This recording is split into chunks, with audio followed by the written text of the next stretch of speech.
नमस्कार फॅमिली, रचनाच किचन या चॅनलवर तुमचं स्वागत आहे। आज आपण शेवग्याच्या शेंगा आणि कोलंबी यांचं कालवण बनवूया। चला तर मग सुरुवात करूया। त्याच्यासाठी कोलंबी घेतले साफ करून, 3 टोमॅटो खिचणीवर खिचून घ्यायचे। शेवग्याच्या शेंगा साफ केलेल्या आहे। एक वाटीमध्ये थोडं कोकम, आलं, लसूण, मिरची, कोथिंबीर पेस्ट, लाल तिखट, हळद, मीठ घेतले।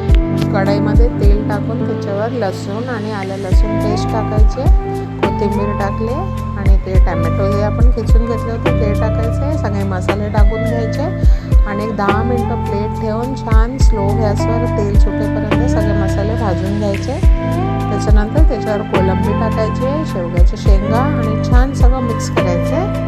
पाणी आताच नाही टाकायचे।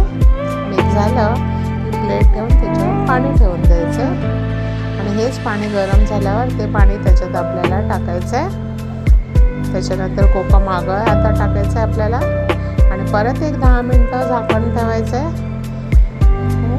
तयार आहे आपलं कालवण। हे कालवण तुम्ही रस्सा भाताबरोबर, भाकरीबरोबर छान लागतो। असं बनवून बघा आणि माझ्या चॅनलला सबस्क्राईब केलं नसेल तर सबस्क्राईब करून घ्या। बाय।